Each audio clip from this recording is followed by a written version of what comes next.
हवेली की रात का अंधेरा उस दिन कुछ अलग ही था। आकाश में बादल गरज रहे थे, मानो किसी अनहोनी का इशारा कर रहे हों। सम्राट अपनी बहन किशमिश की याद में तड़प रहा था। उसकी आंखों में बेचैनी साफ झलक रही थी। वह बार बार दरवाजे की ओर देखता, मानो कोई चमत्कार हो और किशमिश अचानक लौट आए। लेकिन हकीकत इतनी आसान नहीं थी। किशमिश को उसके पिता विक्रांत जबरन अपने घर ले जा चुके थे। सम्राट का दिल टूट चुका था। उसे लग रहा था कि अब उसकी बहन उससे कभी नहीं मिल पाएगी। लेकिन तभी एक अप्रत्याशित चमत्कार हुआ। किन्नर समाज, जिनसे सम्राट ने हमेशा सम्मान और अपनापन रखा था, उसकी मदद के लिए आगे आ गया। पूरा किन्नर समाज ढोलनगाड़ों और नारे लगाते हुए हवेली में आया और ऐलान किया कि वे सम्राट का साथ देंगे। उनके नेता ने गर्जना की आवाज में कहा, सम्राट अकेला नहीं है।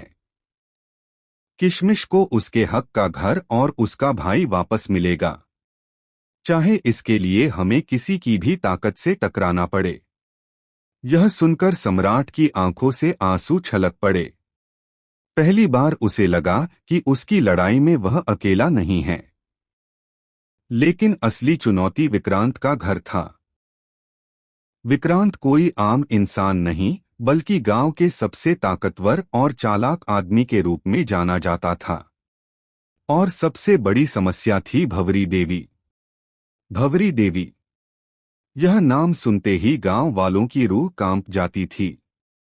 उसके चेहरे पर भले ही अपनापन दिखता था, लेकिन उसकी आंखों में छिपा हुआ जहर कोई नहीं देख पाता। उसने पहले भी कई बार चालें चली थीं और हर बार लोग उसकी मीठी बातों में फंस जाते थे। सम्राट को यह डर सता रहा था कि कहीं भंवरी देवी एक बार फिर अपने झूठे वादों से सबको धोखा न दे। अगली सुबह किन्नर समाज सम्राट के साथ विक्रांत के घर पहुंचा।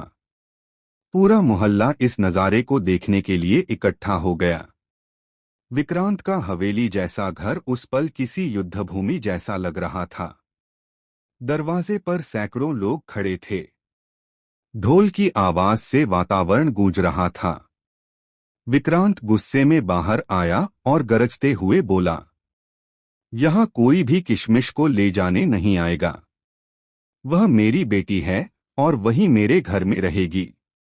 किन्नरों की नेता ने तड़ाक से जवाब दिया, किशमिश सिर्फ तुम्हारी बेटी नहीं है, वह सम्राट की बहन भी है।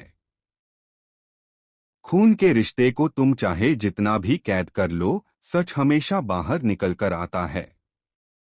भीड़ में सन्नाटा छा गया। इतने में दरवाजे के पीछे से एक चीख सुनाई दी, भैया, भैया, मुझे ले जाओ यहां से। सबके दिल दहल गए। यह आवाज किसी और की नहीं, बल्कि किशमिश की थी। वह विक्रांत के घर की खिड़की से बाहर झांक रही थी। उसकी आंखों में आंसू थे और हाथों में चोट के निशान। सम्राट का दिल कांप उठा। वह तुरंत दरवाजे की ओर बढ़ा, लेकिन विक्रांत के गुंडों ने रास्ता रोक लिया। दोनों ओर तनाव इतना बढ़ गया कि माहौल हिंसक हो गया। तभी भंवरी देवी आई। उसने अपने चेहरे पर नकली मुस्कान सजाई और कहा, रुको, सब लोग शांत हो जाओ। मैं खुद किशमिश को यहां से भेज दूंगी। आखिर वह मेरी भी बेटी जैसी है। लोगों ने चैन की सांस ली, लेकिन सम्राट का दिल मानने को तैयार नहीं था। उसे लग रहा था कि भंवरी देवी फिर से कोई चाल चल रही है। और सचमुच ऐसा ही हुआ। भंवरी देवी ने धीरे धीरे किशमिश को घर के अंदर से बाहर लाने का नाटक किया। लेकिन जैसे ही सब लोग थोड़े ढीले पड़े, उसने अचानक दरवाजा अंदर से बंद कर दिया और जोर से हंसने लगी। तुम सबको लगता है कि मैं इतनी आसानी से हार जाऊंगी? किशमिश मेरी सबसे बड़ी ताकत है। उसके रहते ही मैं इस गांव पर राज करूंगी। और तुम